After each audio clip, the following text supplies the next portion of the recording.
அப்பவே சொல்லிட்டான்.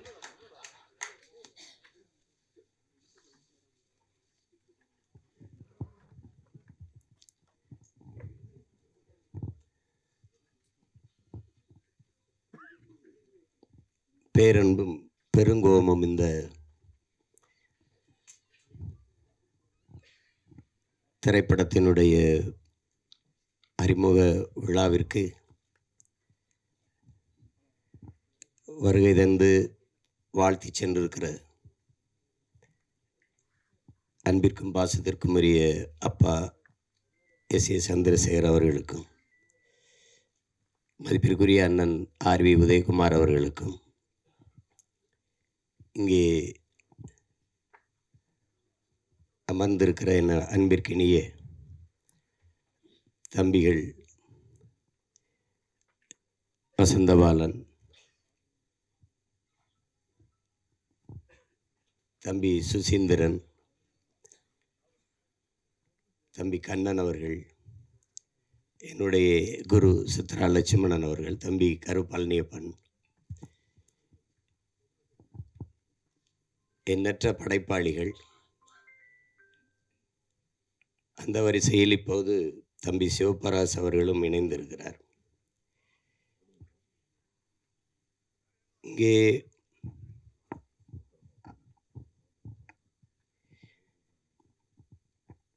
பேரன்பும் பெருங்கோபமும் ஒவ்வொருத்தரும் ஒரு விளக்கத்தை சொன்னார்கள். எல்லாரும்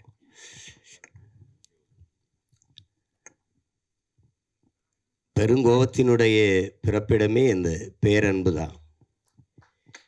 நான் என்னுடைய தம்பி படத்தை எடுக்கும்போது தம்பி என்று தலைப்பு வச்சுட்டு கீழே தலைப்பு எழுத்தா பேரன்பும் பெருங்கோபமும் கொண்டவன் என்று போட்டிருந்தேன். அதில் இது தம்பிங்கிறது எங்கள் தலைவரை தான் குறிப்பிட்டு எடுத்தேன்னு எல்லாருக்கும் தெரியும். அதில் அது பேரன்பும் பெருங்கோபமும் கொண்டவன் அப்படின்னு போட்டேன். அது ஏன் பேரன்பு? அவருடைய பேரன்பு, தன் இனத்தின் மீது இருந்த பேரன்பு அந்த இனம் அழித்து ஒழிக்கப்படும் போது அதை காக்க வேண்டிய பெருங்கோபத்திற்கு அவர் ஆளாயிட்டார். இங்கே பாரதியினுடைய பெருங்கோபம், அந்த ஆவேசமான கவிதை வீச்சுக்கு காரணம் அவன் இந்த மண்ணை மக்களை நேசித்த வச்சிருந்த காதல் தான் காரணம். அப்படி அதை உள்ளடக்கமாக வைத்து இந்த ஒரு படைப்பு படைக்கப்பட்டிருக்கு. இதில் எல்லாத்தையும் விட பெரும் பாராட்டுக்குரியவர்கள் இப்படி புதியவர்களுக்கு துணிந்து வாய்ப்பு கொடுத்த தயாரிப்பாளர் மதிப்பிற்குரிய ஜெயகிருஷ்ணன் அவர்கள் தான். அவருடைய மனைவியார் பெயரில் காமாட்சி ஜெயகிருஷ்ணன் அவர் தயாரிச்சுக்கிறார். அப்புறம் என்னுடைய தம்பி திருமலை வருத்தப்படுறாரு இருக்கிற திரையுலகிற்கு இருக்கிற நெருக்கடிகளை குறித்து. இதெல்லாம் ரொம்ப நாள் இருக்காது, நீங்கள் கவலைப்படாத, சரி பண்ணிடலாம்.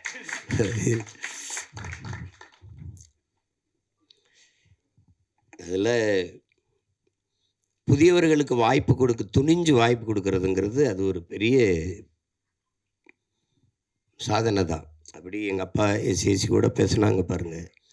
நான் ஒவ்வொருத்தட்டையாக போய் வாய்ப்பு, அவ்வளோ பெரிய இயக்குனரே தன் மகனுக்கு கேட்டேங்கிறார். அதில் ஒரு அழகி படம் எல்லாரும் பார்த்து ஆராய்ச்சோம். தேவையான இவங்களை கூட குறிப்பிட்டு பேசுனாங்க. அந்த படத்தை நம்மளால் எடுத்துட்டாப்ல. அவர் ஒளிப்பதிவாளர் வந்து படம். இப்போ அது 4 ஃப்ரேம்னு ஒரு திரையரங்கம் இருக்குது. அதில் என்னை கூப்பிட்டு காட்டுறாரு, ஏ வா போய் பாரு அந்த படத்தை அப்படின்னு. நாங்கள் மாமச்சிருந்தேன், என் தங்கச்சி கணவர் அவர். அதனால் நம்மளால் கூப்பிட்டு காட்டுறாரு. நான் படத்தை ரசிச்சுட்டு வந்து இப்படி கட்டி பிடிக்கிறேன், பாராட்டுறேன். அருமையாக எடுத்துட்டேன், ஒரு காவியம் மாதிரி எடுத்துட்டேன். படம் வெற்றி அடை, நீ ஒன்றும் கவலைப்படாத. என்ன அப்படியே சொல்கிற உண்மை எல்லாம் வந்திருக்கன்றியா? அப்படியா? என்ன ஒரு வயலும் ஒன்றும் சொல்ல மாட்டேறானே. என்ன இப்படி சொல்கிற? உண்மையை சொல்லு. உனக்கு எதுட்டு ஒரு நல்லா இல்லைன்னு சொல்லிட்டு போகிறேன். தயாரிப்பாளருங்க நின்றுட்டு இருக்காப்புல. உதயகுமார் தானே, உதயகுமார் நின்றுட்டு இருக்காப்புல. நாங்கள் ரெண்டும் பேசிக்கிறத பார்த்து சிரிக்கிறாப்புல. என்னதான் நண்பனாக இருந்தாலும் இப்படியா போய் பேசிட்டு போகிறதுன்றப்பல என்னை பார்த்து. அந்த படம் ஓடும்னு கடைசி வரை நம்பலை அவர். அவருக்கு நல்லா எடுத்து சொல்லும்னா, ஐயா நீங்கள் உண்மையிலே சிறந்த படத்தை தயாரிச்சிருக்கிறீங்க, அந்த படம் உண்மையிலே பெரிய வெற்றி அடையும். நம்பவே இல்லை அவர். திரைக்கு வந்து பிச்சுட்டு ஓடுது. இப்போ பெரிய விடுதி கட்டி வச்சு இருக்காப்புல. அங்கே போனால் தங்குறது, நீங்கள் தான் சொன்னீங்க அந்த படம் ஓடும்னு அப்படின்னு சொல்கிறாப்புல. இப்போ சொல்லுவார் அடிக்கடி. அது மாதிரி அவர் ஒரு தங்கரை பற்றி எல்லாருமே பேசிட்டாங்க. ஆனால் எனக்கு தெரிஞ்ச ஒரு தங்கர் குழு விவாதம்லாம் இல்லை கதையில். ஒரே ஆள் தான். ஒரே ஆள் தான் எழுதுவார். எழுதி ஒரு வாரத்தில் அந்த கதையை எழுதிட்டு வந்து எடுத்த படங்கள் தான் அத்தனையும். பள்ளிக்கூடத்தில் அது முதல்ல ஏவிஎம் படப்பிடிப்பு நிலையத்தில் நானும் சேரனும் தங்கரும் 3 பேர் உட்காந்து பேசுகிறோம். 3 பேரும் சேர்ந்து செய்யலான்ட்டு. அதில் எங்கால இதில் கோவத்தில் சேரன் அடிக்க மாட்டேன்ட்டல. அப்புறம் தான் நரேன் வந்தார். அது செஞ்சோம். அதில் ரொம்ப அழகான எழுத்தாளர். ஒரு ஒவ்வொன்றும் அவருடைய காவியம் போல் ஒரு எழுதக்கூடிய ஒரு எழுத்தாளர். நான் கூட சொன்னேன், நீயே விஜித்தை நீயே அறிமுகம் செய்யலாமே. நான் எடுத்து வச்சுருக்காப்புல. டக்குமுக்கு டிக்குத்தாளம் தானே. அவன் தான் முதல்ல அந்த படம் வேணாம், இந்த படம் வரட்டுன்ட்டான் விஜித்து. அது விஜித்து மேலே எனக்கு நம்பிக்கை இருக்குது. அதை விட எனக்கு எங்கால தங்கர் பச்சா மேலே நம்பிக்கை இருக்குது. அவன் எதையாவது எழுதி ஆகச்சிறந்த ஒரு காவிய படைப்பாக தந்தாவது விஜித்தை நிறுத்திடுவான். அதில் எனக்கு வந்து அசாத்திய நம்பிக்கை இருக்குது.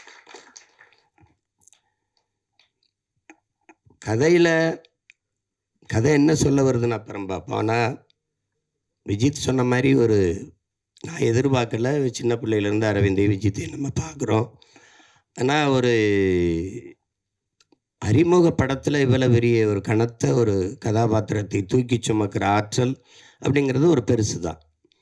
அவன் ஒவ்வொரு கட்டத்திலையும் அந்த உரையாடலை வெளிப்படுத்தி உச்சரித்து பேசி அவன் அந்த இதில் வெளிக்காட்டுறதுல நல்ல முதிர்ந்த ஒரு நடிகருக்கு இருக்கிற பல படங்களை நடித்து அனுபவம் பெற்ற ஒரு நடிகர் போல் அவன் அந்த உரையாடல் உச்சரிப்பு அதை நடை இதுகளெல்லாம் அவன் சிறப்பாக செஞ்சிட்டாப்புல.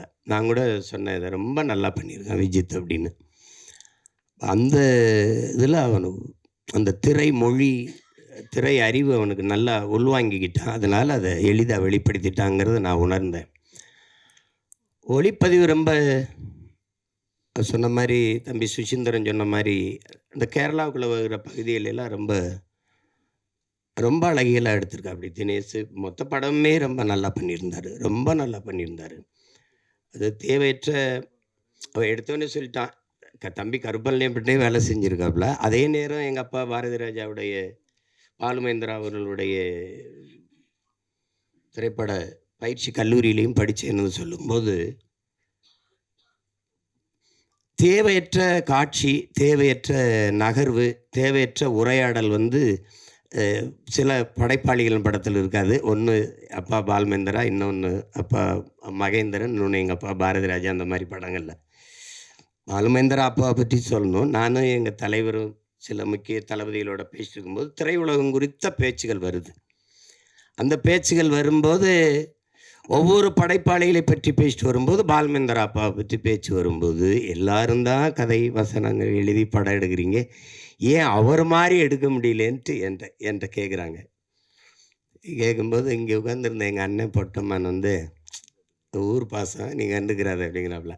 2 பேரும் ஒரே ஊர்னால ஊர் பாசத்தில் சொல்கிறாரு. ஆனால் உண்மையிலேயே அப்பா பாலுமேந்திரா படங்களையும் மகேந்திரன் ஐயா படங்களையும் நீங்கள் போட்டு பார்த்தீங்கன்னா இந்த உரையாடல் தேவையில்லை, இந்த காட்சி தேவையில்லாமல் இருக்குது, இந்த இடத்துல இந்த கருவி நகர்ந்திருக்க வேண்டாம் அப்படிலாம் நீங்கள் யாருமே வந்து குறை சொல்ல முடியாது. அவ்வளவு நேர்த்தியான படைப்பாளி. அந்த படைப்பாளியினுடைய பல்கலைக்கழகத்திலிருந்து சிவபிரகாஷ் வந்திருக்காங்கிறது இந்த படத்தை பார்க்கும்போது தெரிஞ்சது. நான் கூட தங்கட்ட சொன்னேன், தேவையற்ற பதிவு, காட்சி, உரையாடல் அப்படின்னு எதுவுமே இல்லை.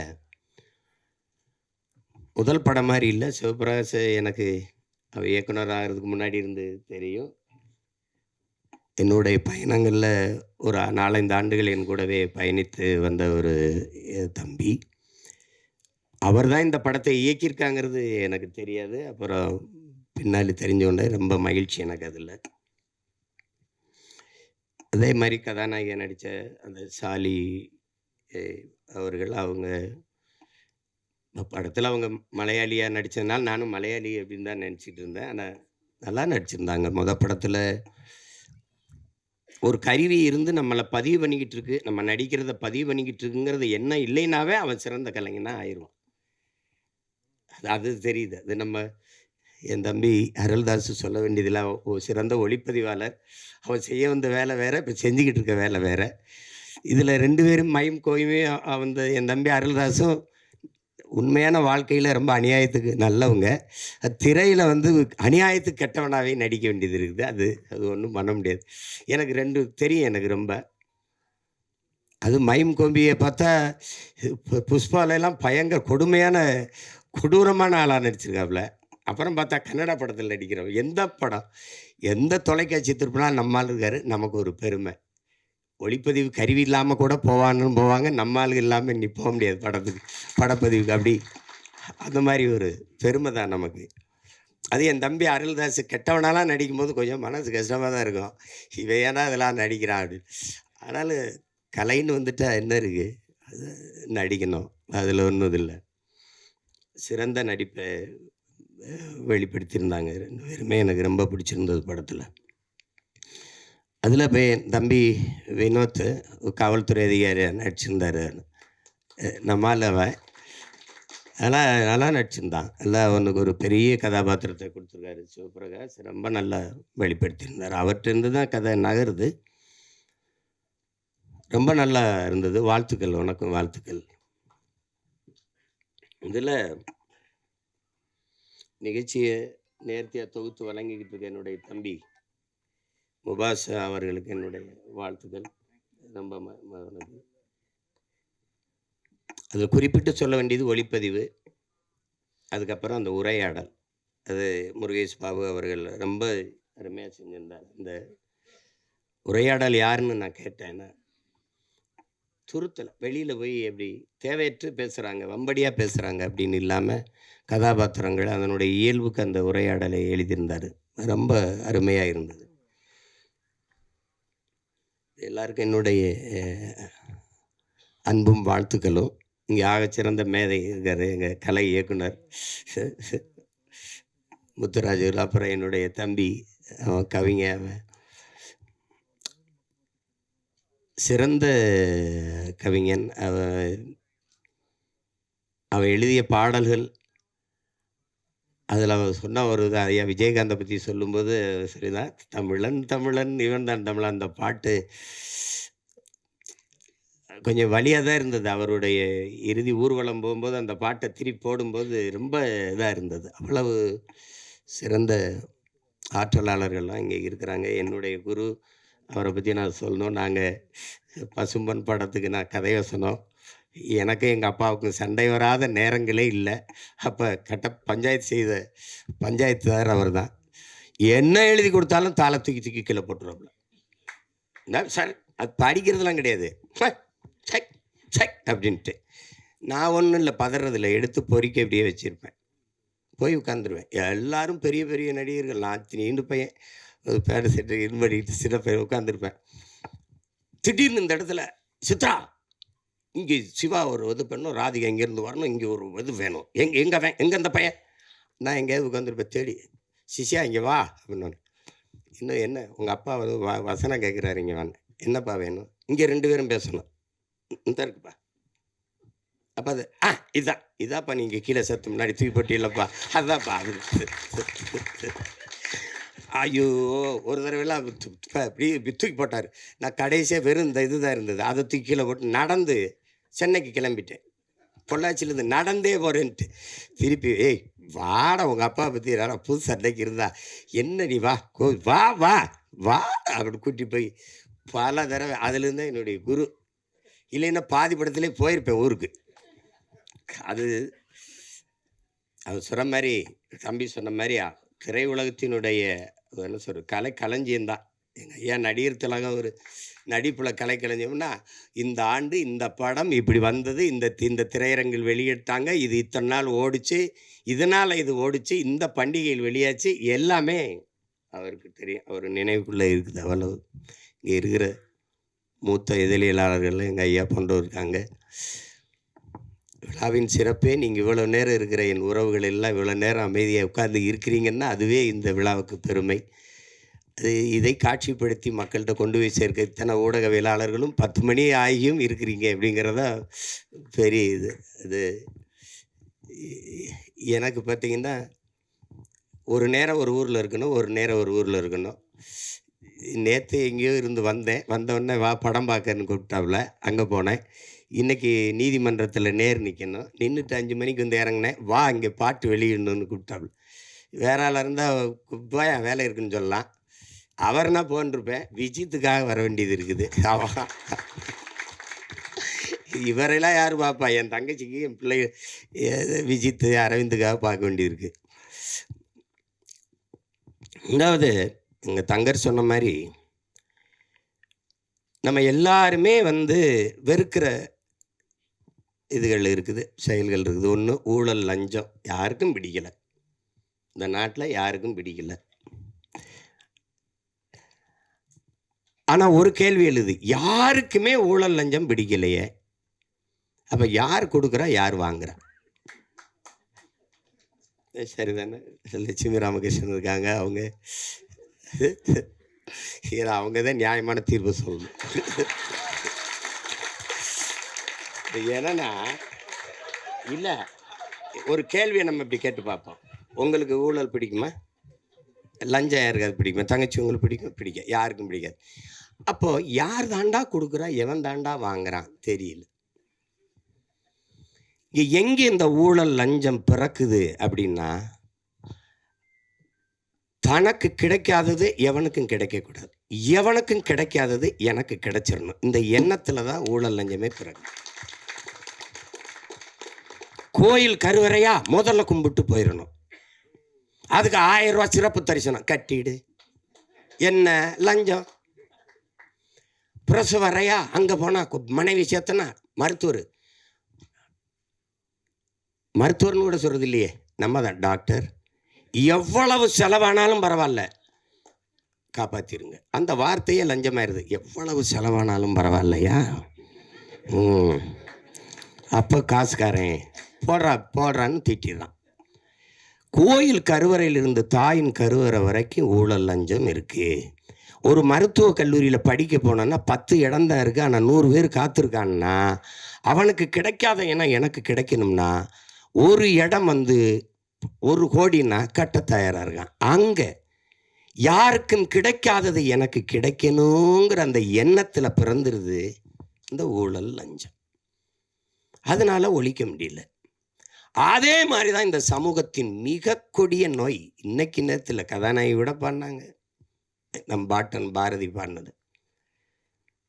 பாரதி ஒன்று, இந்த சமூக கட்டமைப்பின்படி அவன் தாழ்ந்தவனோ அவன் தாழ்த்தப்பட்டவனோ அப்படி கிடையாது. அவன் உலகத்தில் அவனை மாதிரி ஒரு மகன் இந்த மண்ணில் பிறந்திருக்கான்னா நீங்கள் எவனுமே இருக்க முடியாது.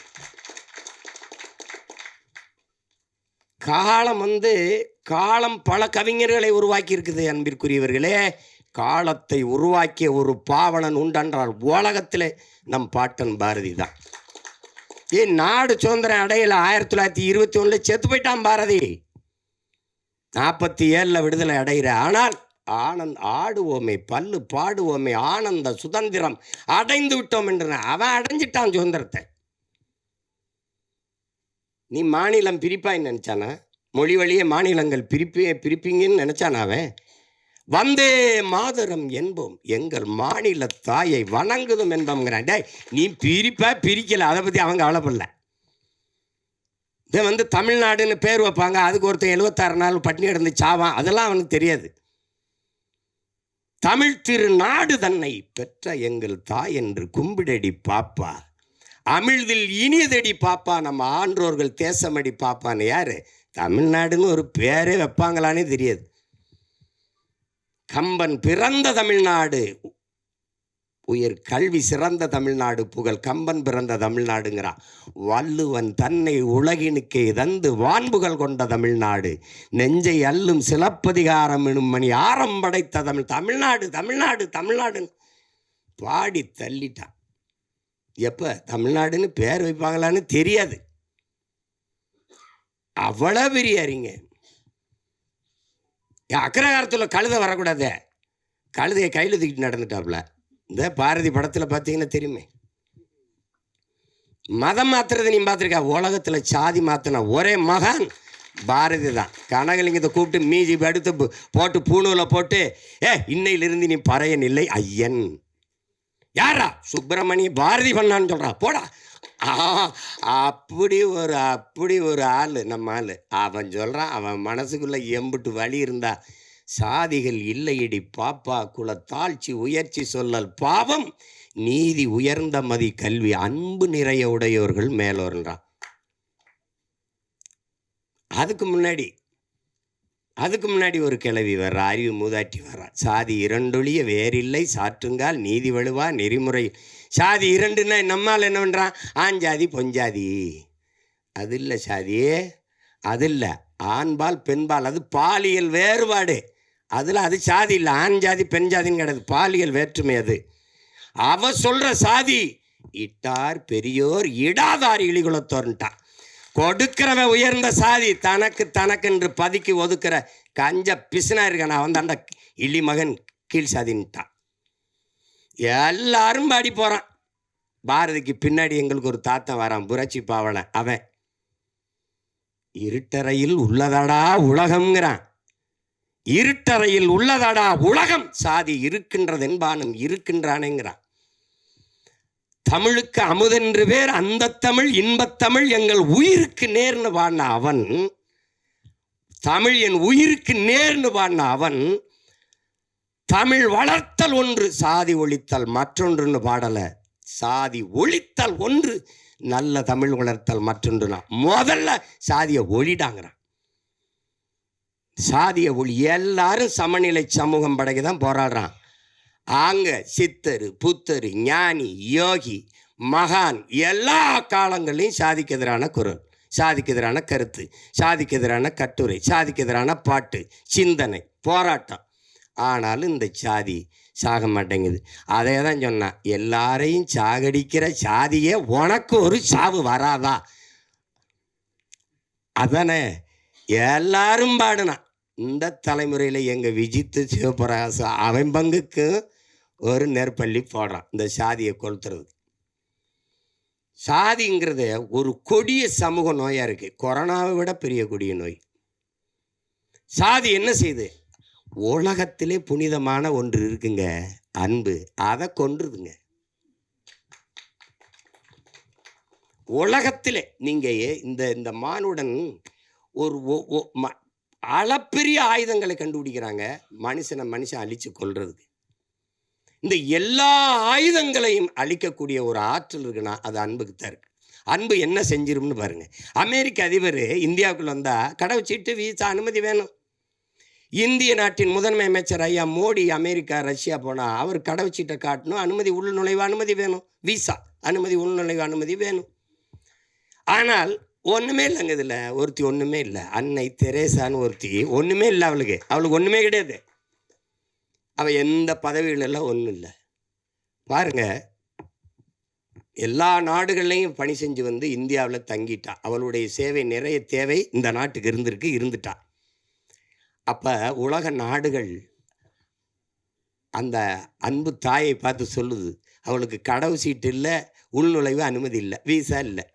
எந்த நாட்டுக்கு வேணாலும் நீ வா தாயே, உனக்கு எங்கே தங்கணும்னு விருப்பமோ அங்கே நீ தங்கிக்கலாம், எந்த இடத்துல நீ குடியேற நினைக்கிறியோ அங்கே குடியேறிக்கலாம்னு உலகம் இருகரமும் விரித்து அந்த தாயை வரவேற்றதென்றால் உலகத்தை தன் அன்பால் சுருக்கிவிட்டா ஒரு மனுஷி. அந்த அந்த மதம் சாதி எல்லாம் பேசிட்டு இருக்கிறானா, எல்லாவற்றிலும் புனிதம் ஒன்று இருக்குது, மனிதம். அந்த மனிதத்தை கொன்றுது. ஆகச்சிறந்த ஒன்று அன்பு, அதை கொன்றுது இந்த சாதி. சாதி மதம் நீங்கள் என்ன சாதாரண நினைக்கிறீங்களா?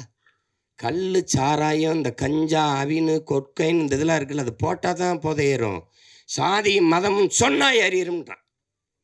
இந்த மார்க்ஸை விடவா ஒரு மேதை இருக்கான் அந்த நாட்டில். 2000 ஆண்டுகளில் இவனை போல ஒரு சிந்தனையால் இன்னும் பிறக்கலைன்றா. அவனே சொல்கிறான் மதம் ஒரு அப்படின்னு. சொன்னா ஏறிடுன்றான். மற்ற போதையெல்லாம் படுத்து தூங்கினா இறங்கிரும். சாதி மத போதை ஏறிச்சுன்னா செத்து பாடையில் போனாலும் ஏறாது. ஏன்னா தனி சுடுகாடு அவனுக்கு. செத்தாலும் ஆறுமுக கவுண்டர் சுப்பிரமணிய நாடாருன்னு எழுதி வைப்பானா இல்லையா கல்லறையில்? செத்தாலும் போகாது. இந்த சாதி ஒரு சமூக நோய். குறிப்பாக எங்களுக்கு தமிழ் தேசியர்களுக்கு பெருநோய். இந்த மண்ணில் பிறந்த ஒரு பெரிய புரட்சியாளன் எங்களுடைய அண்ணன் தமிழரசன் அவர்கள் எழுதுகிற, டேய் சாதி மதம் சாராயம் இது 3 தமிழ் தேசிய அரசியலின் மிகப்பெரிய பகைவங்கிறப்ப. மது மதம் சாதி போதை இருக்க பெரிய கொடிய நோய்டாங்கிறார். அது என்ன சொல்ல? இப்போ தேர்தலில் நம்ம வேலை செஞ்சு போவேன் எல்லாம் சரின்னு விடும். என்னதானாலும் நம்ம சாதியை விட்டு கொடுக்க முடியாதுலன்றான். அவனுக்கு மொழி செத்துச்சு கவலைப்பட மாட்டான். அவனுக்கு இனம் செத்துருச்சு கவலைப்பட மாட்டான். ஆறு செத்துருச்சு கவலைப்பட மாட்டான். மலை களவு போகுது கவலைப்பட மாட்டான். வளம் திருடு போகுது கவலைப்பட மாட்டான். உரிமை பறி போகுது கவலைப்பட மாட்டான். எது செத்தாலும் சரி, தன் சாதி செத்துறக்கூடாது. அப்படி நினைக்கிற ஒரு கூட்டத்துக்கிட்ட 2 காதலர்கள் சிக்கிக்கிட்டா என்ன நிலைமை? அதுதான் கதை. ஒரு பேரன்பை ஒருத்தன் வைக்கிறான், அந்த பேரன்புக்கு பிரச்சனை. அந்த அன்பை சிதைச்சவனை ஒழிக்கணும்னு நினைக்கிறான், பெருங்கோபம். இதுதான் படம். சரிதானே வை? ஆமான்டாப்ல. ஏன்னா நீங்கள் இதை பாருங்க, சாதிய இழிவை துடைத்தெறிய போராடாமல் இருப்பதை விட செத்து ஒழிவதே மேலானதுன்னு ஆனால் அம்பேத்கர் சொன்ன இந்த மொழின்னு இருக்கிற அந்த வலி இருக்குல்ல, அதை நீங்கள் உணர்ந்துட்டீங்கன்னா நீங்கள் இந்த நாட்டில் தீண்டாமைங்கிற ஒரு சொல்லே இருக்குது. நீங்கள் நினச்சி பாருங்கள் எவ்வளோ வலின்னு தான். நான் யாருக்கு அடிமை இல்லை, எனக்கும் யாரும் அடிமை இல்லை. இந்த எண்ண ஓட்டம்தான் இங்கே எல்லாருக்கும், இந்த மானுடத்தில் எல்லாருக்கும் தேவைப்படுது. இதுதான் இங்கே இருக்கிற சிக்கல். இப்போ பாருங்க, என்னரும் மக்களே சிலர் பாருங்க, என்னரும் மக்களே, இந்த பூமியில் பிறந்து தாழ்த்தப்பட்டவர்கள், தீண்டத்தகாதவர்கள் கோயிலுக்குள்ளே வரக்கூடாது, குளத்தில் குளிக்கக்கூடாது, தெருவில் நடக்கக்கூடாது, இப்படி இந்த தீண்டாமை இழிவை சுமந்து நீங்கள் படுகிற இந்த பாடை பார்க்கும்போது என் இதயம் நொறுங்கி ரத்தம் வழிகிறது. இதற்கு நீங்கள் தாயின் கருவிறையிலேயே கலைந்து போயிருக்க கூடாதா அப்படின்னு ஆவேசமா தன்னுடைய வலியை வெளிப்படுத்துறார் அண்ணல் அம்பேத்கர். அதை தான் தோணுது. எத்தனை வலி, எவ்வளவு வலியின் மொழி அது. இன்னுமா அந்த கொடுமை இன்னும் தொடருது.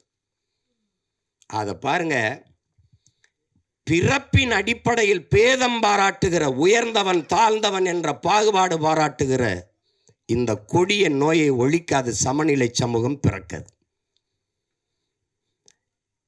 இதற்கு என்னைக்கு சொல்றான் பாருங்க, அந்த இதில் படத்தில் கூட வருது பாருங்க, நம்முடைய அது குரல் ஒளியில் வருது. நம்ம பாவா செல்லத்துறைவர் சொல்றார் பாருங்க, பிறப்பு ஒக்கும் எல்லா உயிருக்கும்னு வள்ளுவ பெருமகனார் தந்தருளிய மறைமொழியில் எத்தனை ஆண்டுகள், 1000 ஆண்டுகளுக்கு முன்னாடி பாடுறாரு. எத்தனை 1000 ஆண்டுகளுக்கு முன்னாடி பாடுறாரு. இப்போ அந்த காலத்திலேயே இந்த ஏற்றத்தாழ்வு இருந்திருக்குது. பிறப்பு ஒக்கும் எல்லா உயிருக்கும், எல்லா மானுடருக்கும்னு சொல்லவே இல்லை நம் மூதாதை. எல்லா உயிருக்கும் பிறப்பு ஒக்கும். அதுல பிறப்பின் அடிப்படையில் பாகுபாடு, உயர்ந்தவன் தாழ்ந்தவன். இதுல பாரதி ஏன் ஆகச்சிறந்த மானுடன் பாரதி கிட்ட கேட்கப்படுது, எங்க நோய், நாம பிரம்மனின் தலையிலிருந்து பிறந்தோம், சத்திரியன் தோலிருந்து பிறந்தான், வைசியன் தொடையிலிருந்து பிறந்தான், அந்த சூத்திரன் காலில் இருந்து பிறந்தான், இந்த பஞ்சமன் ஒருத்தருக்கான அவன் எதுலங்கானு பிறந்தான்னு பாரதி கிட்ட கேட்கப்படுது. பாரதி, அவன் மட்டும்தான்டா அவங்க ஆத்தாளுக்கும் அப்பனுக்கும் பிறந்தான்ட்டான். இன்னும் புரியுதா உங்களுக்கு? சமூகத்து மேலே இருந்த அவனுக்கு கோபம் இருக்குது பற்றியில, அந்த கோபம் தான் இந்த பெருங்கோபம். அதை நீங்கள் இது என்ன, அது இழிவை சுமந்து பார்க்குறவனுக்கு தான் தெரியும். நீங்கள் இந்த வலி இது மேல்தட்டு மக்களுக்கு ஒன்றும் தெரியாது. இது நாட்டாமல் பண்ணிட்டு, இது ஒரு போதை, இது ஒரு மனநோய். மனிதனை சக மனிதனை தன்னை போல எலும்பு நரம்பு ரத்தம் சதை பசி உறக்கம் கனவு கண்ணீர் எல்லாம் கொண்ட சக மனிதனை தாழ்ந்தவன் என்று தாழ்த்தி வீழ்த்தி சுகம் காணுகிற ஒரு மனநிலை கொடிய நோய். அது மனநோய். அதான் அங்கே இருக்கிறது. ஒத்தது அறிவார் உயிர் வாழ்வார் மற்றெல்லாம் செத்தாருள் வைக்கப்படும்ட்டான் வள்ளுவ பெருமகனார். காரணம் என்ன? துணி விழுக்கிற வண்ணான், முடிதிருக்கிற மருத்துவர், அங்கே சலவை தொழிலாளி வேணும், அங்கே தச்சன் வேணும், அங்கே விளைய வைக்க உணவுப் பொருளை விளைய வைக்க அங்கே வேளாண் குடிமகன் உழவன் வேணும், அங்கே அதை அதை சமைக்க பாத்திரங்கள் செய்கிற குயவர் வேளாளர் குடிகள் வேணும். எல்லோரும் வேண்டும். எல்லாரும் சேர்ந்து இசைந்து வாழ்ந்தால்தான் அது சமூகம். ஒத்தது அறிவார் உயிர் வாழ்வார் மற்றெல்லாம் செத்தாருள் வைக்கப்படும்ட்டான். மற்றெல்லாம் பிணமிடான்ட்டான். எல்லாரும் தான் சாடி இருக்கான், பாடி இருக்கான், ஆடி இருக்கான், எல்லாம் பண்ணி பார்த்துருக்கான். ஒன்றும் நடக்கலைங்க. இங்கே சாதிக்கு ஒரு சாமி, சாதிக்கு ஒரு சமநிலை சமூகம் எங்கே இருக்குது? செத்த பிறகு கூட பணத்தை புதைக்கிறதுல இவனுக்கு இந்த சாதிக்கு இது, இந்த சாதிக்கு இது, இந்த சாதிக்கு அது. இதில் எந்த சாதிக்கும் பாகுபாடு இல்லாத ஒரு தேசத்தை படைக்கும் உலகத்தில் இந்த நிலத்தில் முடியல. எங்கள் உயிர் தலைவன் அவன் கனவு கண்ட தேசத்தில், தமிழீழ நாட்டில் நீ எவனாவே இரு, என் கோட்டுக்குள்ளே என் நாட்டுக்குள்ளே வந்தால் நீ தமிழனா இருன்னு ஒரு மக்களை உருவாக்கி இறந்து போன எல்லாரையும் ஒரே இடத்தில் மாவீரர்கள் துயிலும் இல்லம் என்று நீ பெரிய தளபதினாலும் படு, நீ சாதாரண வீரனாலும் படு, நீ எவனாவே இரு, உயர்ந்தவன் தாழ்ந்தவன் பாகுபாடு இல்லாது எல்லோரும் ஒரே. இங்கே உயர்ந்த சாதிக்காரன் சுடுகாட்டு வழியை கூட தாழ்ந்த சாதிக்காரன் பிணத்தை எடுத்து போக முடியாது. ஆனால் இங்கே மகான்கள் தோன்றியிருக்கார்கள். காந்தி தோன்றியிருக்கிறார், அண்ணல் அம்பேத்கர், பெரிய புத்தன் பூலே எல்லாரும் தோன்றிட்டான். ஒன்றும் எடுபடல, ஒன்றும் சரியில்லை. இன்னொரு தலைமுறை இந்த சாதி மதத்தை காலில் போட்ட செருப்பாக போட்டு தேய்ச்சி நடந்தாலே ஒழிய இது சாகாது. இந்த கருமத்தை ஒழிக்காமல் சமநிலை சமூகம் படைப்பது என்பது சாத்தியமில்லை. வெற்று வார்த்தை. சாதியை இழிவு தீண்டாமை கொடுமைகளை வைத்துக்கிட்டு சாதியை ஏற்றதாறுகளை வைத்து கொண்டு சமூக முன்னேற்றம் சமூக மேம்பாடு என்று பேசுவதென்பது சாக்கடை குழியின் மேலே போடுகிற சந்தனம் பந்தலுக்கு சமம், மலக்குழியின் மேலே போடுகிற மல்லிகை பந்தலுக்கு சமம்னு அண்ணல் அம்பேத்கர் சொல்கிறாருன்னா காரணம் அவர் அனுபவித்த வழி. அவரை போல ஒரு கல்வியாளன் இந்த உலக வரலாற்றில் உண்டா சொல்லுங்கள்? ஒரு மனிதன் 10,000 புத்தகங்கள் தன் வாழ்நாளில் படிச்சிருக்கணும், அது குறைந்த தகுதி. ஆனால் 64,000 புத்தகங்களை படித்த ஒரு மகன் உண்டென்றால் அது அண்ணல் அம்பேத்கர் தான். ஆகச்சிறந்த கல்வியாளன். படுக்கிற இடம் கூட படிக்கிற இடத்துக்கு பக்கத்தில் இருக்கணும்ட்டு நூலகம் எங்கே இருக்கோ அங்கே தான் அறை எடுத்து தங்கியிருக்க. அப்பேற்பட்ட அறிஞன் சொல்லித்தான், இந்த சாதிய இழிவை தொட தெரிய போராடாமல் இருப்பதை விட செத்து ஒழிவதே மேலானதுறான்ட்டார். அப்போ அது அந்த வலியை இந்த ஒரு 2 மணி நேரமா 2 மணி நேரம் அந்த படத்தில் எவ்வளவு அழகாக சொல்ல முடியுமோ, அதாவது அது அதிகப்படியாக மிகைப்படுத்தாமல் இல்லை, ஆங்கிலத்தில் ஓவர் ட்ராமான்னு சொல்லுவாங்க.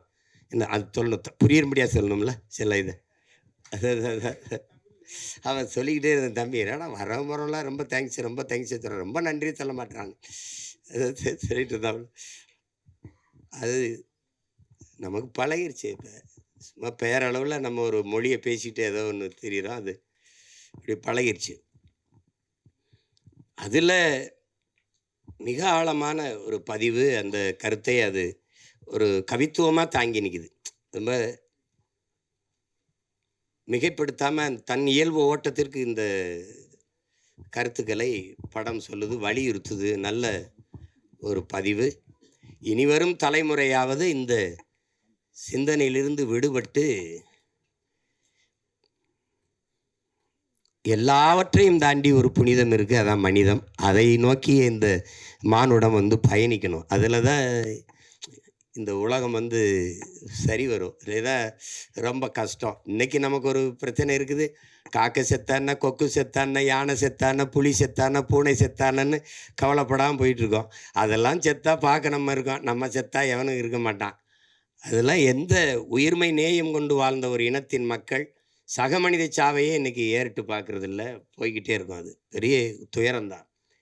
அப்போ இதில் ஒரு சிறந்த படைப்பு. இதில் என்னுடைய தங்கர் அவர்கள் குறிப்பிட்டது மாதிரி பெரிய எங்களுக்கெல்லாம் அந்த வாய்ப்பு கிடைக்கல. நாங்கள் அவருடைய பெரிய அன்பு பிள்ளைகளாக இருந்தும் நான்லாம் முதல் படத்திலேயே அவரோட இணைந்து வேலை செய்யணும்னு நினச்சேன். அந்த வாய்ப்பை பெற முடியல.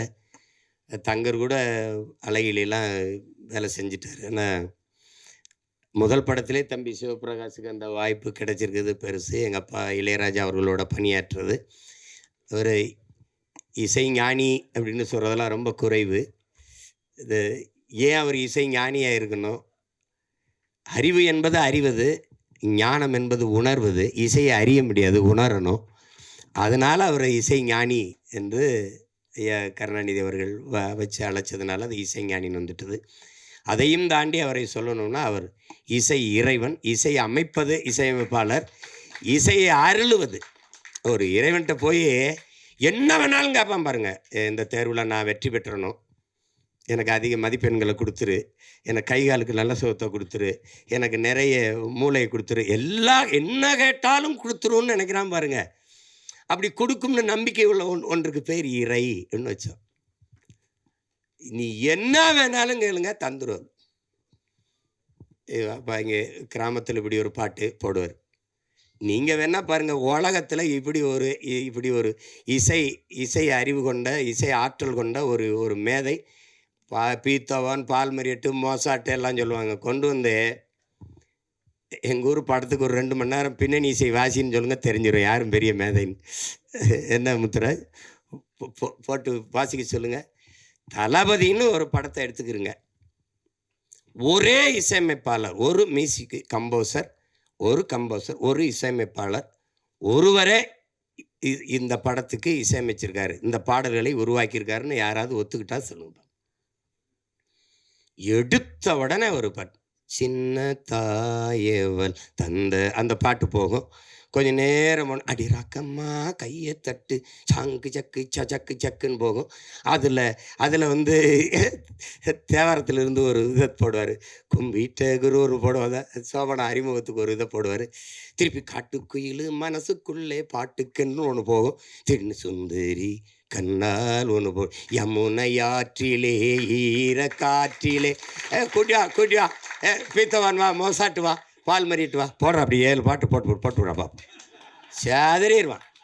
யமுனை ஆற்றிலே ஈர காற்றிலே கண்ணனோடுதான் பேட, இவர் தான் சாங்கு சக்கு சக்கு சக்கு, அதான் அவர் தான் கம்போசர். காட்டுக்குயில் மனசுக்குள்ளே பாட்டுக்கு அதான் கம்போசர். திருப்பி ஒருத்தர் சுந்தரி கண்ணாலூர், அதுவும் எல்லாம் ஒரே ஆளுன்னு சொல்லி எவனாவது உலகத்தில் நம்பிட்டானா என்ன கேள்வி? அது எங்காலால் தான் முடியும். இப்போ டோனி சிறந்த ஆட்டக்காரர் தான், ஆனால் அவருக்கு சென்னை சேப்பாக்கம் மைதானம் தான் சரியாக இருக்கும், மற்ற இடத்துல சரியாக ஆட மாட்டார். அப்படிலாம் இல்லை, எங்கால எந்த திடலில் விட்டாலும் அடிப்பார். நீ இது ஹோம் பிச்சும்பா, இது ஹோம் கிரவுண்டுலாம். எங்கள் அப்பாவுக்கு எல்லா கிரவுண்டும் ஹோம் கிரவுண்டு தான். நீ நகைச்சுவையாக படம் எடு, நீ எதாவது எடு, எல்லாத்துக்கும் இசை கொடு. இது ஒன்றும் வேணாம். நீ என்ன இப்போ நாயகன் படத்தை திருப்பி நான் சொல்கிறேன், அந்த சீமான் சொன்னதுக்காக ஒரு தடவை பாடு. எடுத்த உடனே ஒரு சின்ன பையன் அவங்க அப்பா தொழிற்சங்கத்தில் பாரு கொண்டுருவாங்க. இங்கேருந்து கருவிக்குள்ளேருந்து, அது ஃப்ரம் தி கேமராங்கிறது, இங்கேருந்து ஓடுவான் ஒரு சின்ன பையன்.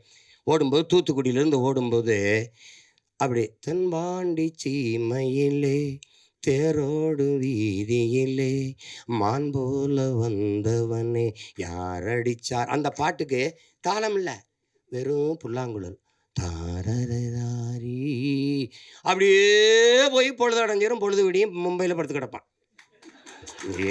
இது இதையெல்லாம் எங்கள் அப்பாட்ட சொன்ன வச்சுக்க, நீ எதையுமே மறக்க மாட்டேங்கிறாயிடா. அது இல்லைப்பா, மறக்கிறதுக்கா பார்க்குறது. இது ஒரு இது இசையே இல்லை. அண்ணன் கமலஹாசன் வந்து இந்த பிள்ளைகள்லாம் அப்படி ஒரு கொசு வலைக்கு கீழே படுத்துருக்கும்போது அப்படி தென்பாண்டி சீமையில் தேரோடு வீதியில், அது அண்ணன் குரலில் வரும். அந்த கமல் அண்ணன் பாடும்போது அதுக்கு தாளம் போட்டிருப்பாப்புல, நல்ல தாளம், தபேலாலாம் வாட்சி போவாப்புல.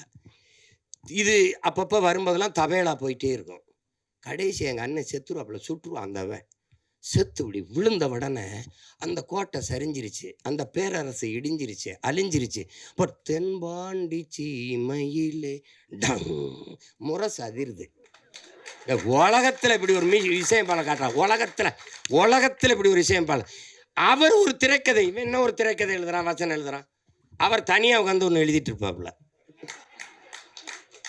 இப்போ நான் சொல்கிறது உங்களுக்கு இதை மணிரத்னம் ஐயா வந்து சொல்லி வாங்கியிருப்பாருன்னு நினைக்கிறீங்களா? இந்த இடத்துல தவேலா போடுங்க, இந்த இடத்துல வெறும் புல்லாங்குழல்லே போங்க, அங்கே வந்து அவர் இறந்துட்டார், அவ்வளோதான், கோட்டையே சரிஞ்சு விழுந்துருச்சு. அப்போ முரசு அதிர்தான், தென்பாண்டி சீமையிலே டங் தேரோடு வீதியிலே டங். இந்த மாதிரி இங்கே போய் பாருங்க. அவர் சொல்கிறதுக்கு என்ன இருக்கு, எத்தனாயிரம் பாட்டு, ஒவ்வொன்றும் அப்படி தான். இதுதான் எங்கள் இளையராஜா. அதனால தான் இசை இறைவன், இசையை அருள்வார். இன்றைக்கெல்லாம் ஒரு என்ன நடக்குது, பாட்டுக்கு மெட்டமைச்சிக்கிட்டு இருக்கோம். அது ஆங்கிலத்தில் கம்போசிங். 4 மாதம் 3 மாதம் 6 மாதம் அது வந்து வரும்போது வரும். எங்கள் தங்கருக்கு விஜித்துன்னு பேர் வந்த மாதிரி வரணும், ஒரு மெட்டு வரணும் இல்லையா, அப்படி வரணும். ஆனால் எங்கால் எப்படி தெரியும்ல, இங்கே இருங்கங்க, காலையில் ஒரு பாடல், மாலையில் ஒரு பாடல் பதிவு பண்ணி அனுப்பிடுவோம்ல. இப்போ சின்ன தம்பி பாடல்லாம் எவ்வளோ புகழ்பெற்ற வெற்றி பாட்டு, எவ்வளோ நேரத்தில் இசையமைச்சு மெட்ட அமைச்சிருப்பாருன்னு நினைக்கிறீங்க? அரை மணி நேரம் தான், அரை மணி நேரம் தான். அடுத்தாலாம் சொல்கிறதுக்கு இல்லை, நான் தான் இருந்திருக்கேன். நான் எங்கள் அப்பா மணிவண்ணனுடைய இணை இயக்குனர், அவர்கிட்ட பெட்டி வச்சுக்கிட்டு நின்றுட்டு இருந்தேன் நான். அவர் நின்றுக்கிட்டே இருந்தேன், அவர் கண்டுக்கலை. தம்பி அந்த இடத்துல இந்த பாட்டு ஒன்று பாடி கட்டி நில்லடா, அது எப்படி வரும்னு சொல்கிறா, அது சொல்கிறா ஐயாட்டா அப்படின்னோடனே, அது இன்னும் இவனை பாட சொல்கிறாரு, நான் பெட்டியோடு நிற்கிறேன், நாங்கள் 2 பேரும் தான் போயிருக்கேன். அவர் சொல்கிற என்னது யார், என்னோட எங்கள் அப்பா சொல்கிறார் அசோசியேட் டைரக்டர். நான் ப்ரொடக்ஷன் மேனேஜர் நினச்சேன். அப்படியா, சரி பெட்டி உட்கார், பாட்டு கேட்டு. நான் ஒரு பாட்டு பாடுறேன், கண்ணில் ஏதோ மின்னல் அடிச்சு, அது எப்பறம் அந்த இடத்துக்கு சரியாக வரும். நான் ஒன்று போடுறேன், இரு, நான் போடுறேன். இந்த பாருங்க, நீங்கள்லாம் நம்புங்க. ஏங்க, என் குலதெய்வம் வீரகாமாகாளி ஆணையாக சொல்கிறேங்க, சத்தியமாக இந்த பாருங்க, இப்படி போடுறாப்புலுங்க, இவ்வளோதாங்க. இந்த கை இங்கே போயிருக்கு, கை இப்படி அமுக்காது. மயில் இறகால வருடுன்னு அப்படி இருக்கும், அப்படி மெதுவாக அப்படி வருடும் அப்படிங்க. அந்த கட்டையை விரலை வச்சு கொஞ்சம் இப்படி வந்துட்டு, சங்கிலிய போட்டோம் தங்க கிளிக்கு சங்கிலி தான் போடணுமே. இந்த படத்தில் பூராமே அவர் தான் எழுதியிருக்காரு, பாட்டு பூரா எழுதியிருக்க முடியாது, அப்படியே பாடியிருப்பார். சரிதானே சூப்பராஜ், அப்படியே பாடுவாருங்க. டாடா டாடடி டாடா டடடா டடிடா டடிடாடா டாடாடாடி டாடாடா தண்டார தந்தார தாரா தன்னனா. அந்த தன்னனால தான் அது இளையராஜா. இப்போ இங்கே பாருங்க, மாலை நேர பூங்காத்து வீசும் அந்த மாந்தோப்பு உன்னோட உக்காந்து நாம் பேச, அது வரைக்கும் மெட்டு நல்ல இடம்தான். அங்கே ஒரு ராமுக்கு போட்டுருவாங்க.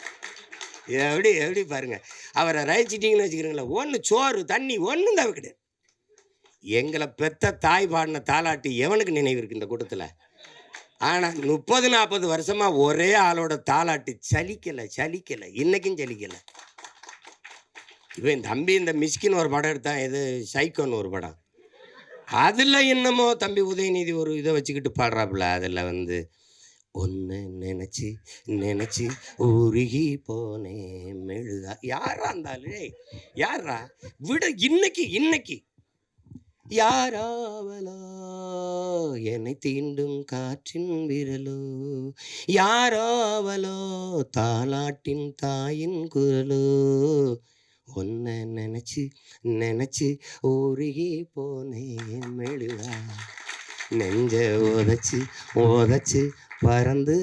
எங்கள் ஆள் பாருங்க, விஜித்துக்கும் போடுவார், விஜித்து பையன் இயக்கம் வந்தாலும் போடுவாப்புல.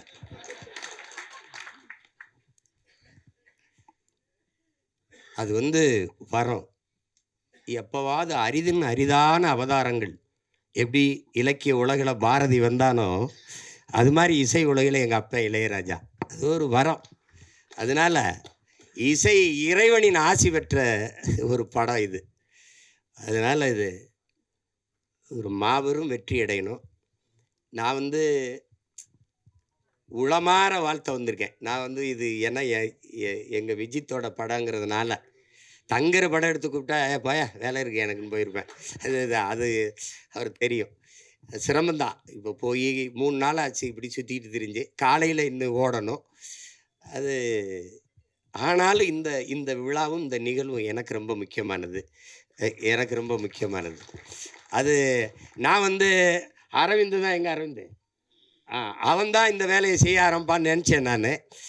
ஆனாலும் விஜித் வந்திருக்கான். எனக்கு நான் இவ்வளவு விஜித்திட்ட எதிர்பார்க்கல. ஒரு முதிர்ந்த நடி எங்கள் அண்ணன் சந்திரசேகர் இருக்காங்க. அவங்க வந்து அந்த பாலைவனச்சோலையில் நடித்தபோது அவ்வளவு இதாக இருக்கும். அந்த உரையாடலை வெளிப்படுத்துகிற ஆற்றல், அந்த இதெல்லாம் உடல் மொழியெல்லாம் ரொம்ப மென்மையாக அது அந்த மாதிரி நடிச்சிருக்கான். அது முதல் படம்னு சொல்ல முடியாத அளவுக்கு நடிச்சிருக்கான் விஜித்து. பாராட்டுகள். அதில் ரொம்ப பெருமைக்குரிய ஒரு நிகழ்வு. இதில் நீங்கள் விஜித்தை பாராட்டுவது தங்கரை பாராட்டுவதும் தான், என்னை பாராட்டுவதும் தான், இங்கே இருக்கிற ஒவ்வொருத்தரையும் பாராட்டுவதும் தான். இருந்தாலும் இது அவனுக்கு ஒரு தொடக்கம். தேவயானி அவர்கள் சொன்னது போல் உன்னுடைய தனித்திறமையில் தான் நீ வெல்லணும். அது முக்கியம். யாருக்குமே வந்து அந்த புகழுங்கிறது ஒரு முகவரி அட்டை போல் பயன்படும். ஆனால் நீங்கள் செய்கிற வேலையினுடைய ஆற்றலை பொறுத்து தான் நீங்கள் நிலைத்திருக்க போறீங்களா இல்லையாங்கிறது நிரூபிக்கப்படுது. அண்ணன் சிவகுமாருடைய பிள்ளைகள் தம்பி சூர்யாவும் கார்த்திக் வந்தாங்கன்னா, சிவகுமாரண்ணன் மகன்கள்ங்கிறது ஒரு அறிமுகத்துக்கு சரியாக இருந்தது. தன் ஆற்றல்களால் நிரூபித்தாங்க. அது மாதிரி தான் எங்கள் அப்பா என்ன தான் எஸ்ஏசி அவர்கள் அவனை அறிமுகப்படுத்தலான்னு தம்பி விஜயை தன்னுடைய தனித்த ஆற்றலால் இன்னைக்கு இவ்வளோ பெரிய புகழ்பெற்ற ஒரு இடத்துக்கு வந்திருக்காருன்னா உழைப்பு. எப்படி பார்த்தாலும் உடன் பிறந்தார்களே, வெற்றிக்கு ஒரே ஒரு வாய்ப்பு தான் இருக்குது, கடுமையான உழைப்பு. அதை தவிர எல்லா வேதனைக்கும் ஒரே ஒரு மருந்து தான் சாதனை. சாதனையை எப்படி தொட முடியும்? வெற்றியின் மூலமாக. வெற்றியை எப்படி அடைய முடியும்? கடுமையான உழைப்பின் மூலமாக. அதனால் உழைப்பு உழைப்பு உழைப்பு, அதை தவிர ஒன்றும் கிடையாது. அந்த பேரன்பும் பெருங்கோபத்துக்கு உங்கள் எல்லாருக்கும் எளிய உதாரணம் சேகுவேரா உங்களுக்கு தெரியும். கியூபா விடுதலை புரட்சியாளன். பசியோடு இருந்தார்கள் மக்கள், உணவளித்தேன், மனிதாபிமானி என்றார்கள். அது அவனுடைய பேரன்பு. ஏன் இவர்களுக்கு உணவு கிடைக்கவில்லை என்றேன், என்னை கம்யூனிஸ்ட் என்றார்கள் தான். அது மாதிரி அந்த உணவு ஏன் கிடைக்கவில்லை என்ற கேள்வி எழுப்பின கோபம்தான். அது உணவு அளித்தது பெரும் பேரன்பு. அவர்களுக்கு ஏன் உணவு கிடைக்கவில்லை என்று கேள்வி எழுப்பியது பெருங்கோபம். அதுதான் இந்த சமூகத்தை பார்த்து இந்த படம் பல கேள்விகளை எழுப்புது. எத்தனை காலத்துக்குடா இந்த சாதி சனியனை வச்சு எங்களை சாகடிப்பீங்கன்னு அன்பு கொண்ட நெஞ்சங்கள் கெஞ்சுது. அதான் படம். தயவு செய்து படத்தை பார்த்து ஆதரவு கொடுங்க. ஊடகவியலாளர்கள்லாம், ஐயா ரஜினிகாந்த் படம் வந்தால் எப்படி எழுதுவீங்களோ, தம்பி விஜய் படம் வந்தால் எப்படி எழுதுவீங்களோ, அதுபோல் இது படம் புதியவர்களை வரவேற்கணும். அது இல்லைன்னா புதிதான ஒன்று எதுவும் வராது. இப்போ என்னையெல்லாம் தேர்தலில் போட்டியிடுறேன்னு யாரும் சொல்கிறது இல்லை. கருத்து கணிப்பில் கூட இந்த கட்சின்னு ஒன்று இருக்குது, சீமான்னு ஒருத்தர் இருக்கான், அவனும் போட்டி போட போகிறான்னே சொல்கிறது இல்லை. அங்கே இருக்குது ஒரு பெரிய தீண்டாமை. அதை ஒழிக்க நான் போராடிட்டு இருக்கேன்.